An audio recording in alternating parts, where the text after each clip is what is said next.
Welcome to a very cold first edition of our StaySmart newsletter and podcast, brought to you by Viciniti Corporate Housing, where we try to keep you updated on what we see happening in corporate housing, relocation, business travel, anything that we think might be relevant to you and to your company.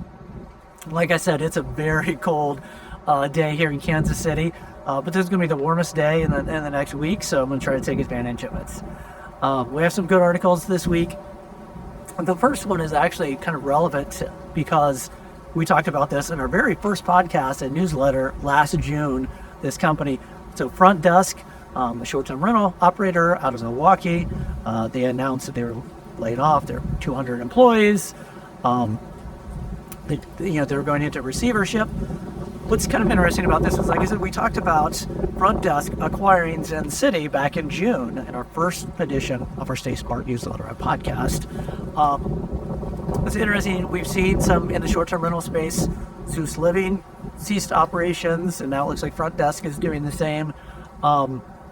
They tried to get some more funding and some additional funding, but weren't able to do that. So now they're going to receivership.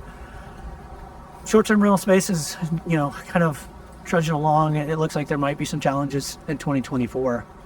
The next article comes from the Service Apartment News. They talked about their top 5 trends that they see happening in 2024 in the extended stay segment. Generation AI is the first one they talk about. So this is the Gen Zs and Millennials going to make up 53% of business travelers in 2024. How that's going to affect the extended stay segment. And then they talk about blended stays or leisure travel. We've talked a lot on this newsletter and podcast about that. And then sustainability, extended stay segment, business travel, relocation, whatever it is. Sustainability is going to be a trend to watch in 2024. And then lifestyle brands. It's going to talk about apart hotels, lifestyle brands that will be opening in 2024. And then investments and finance. They talk about, money's not cheap anymore. We just, previous newsletter, we talked about Frontdesk not able to get any more capital. So I think we're going to continue to see acquisitions this year because of, companies buying distressed companies. So it'll be interesting. I think that'll be a trend that we'll see in 2024. And then an article from Globe Street about the apartment supply in 2024. So in 2023, we saw a record number of units, so 440,000 units were delivered in 2023. But demand still remained relatively strong. Actually, Q4 of last year, demand was the highest as it had been in 25 years for fourth quarter. And rents for 2023 went up 0.3%, so they did kind of stabilize. Be interesting to watch in 2024. We're going to see 671,000 units delivered.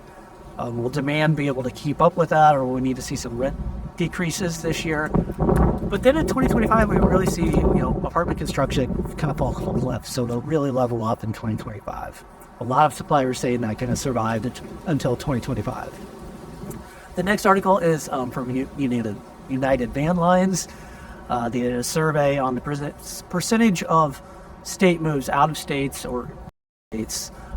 Vermont topped of the list, which I thought was kind of interesting. And then we saw a lot of southeastern states high on that list.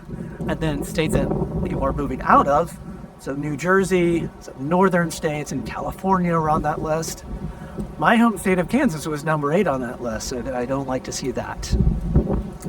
And then finally, we have an article from the BBC that talks about remote work is not killing business travel. It's just kind of transforming it. I think it's a really interesting article because it talks a lot about why people are traveling. And business travel is still doing well. GBTA put out globally 2024, most of business travel will surpass 2019 numbers. But in the U.S., already in 2023, global business travel surpassed 2019 numbers.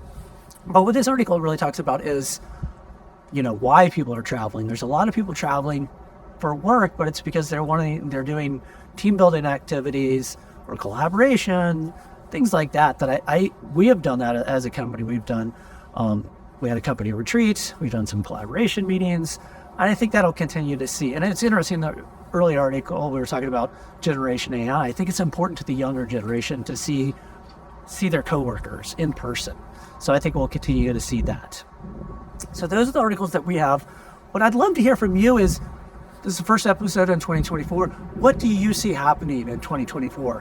Whether it's business travel, relocation, corporate housing, what do you see happening in 2024? Please let me know. Put it in the comment section here. Send me an email. I'd love to hear from you. Please give me your thoughts. That's what I see transitioning this week. Take care, everyone.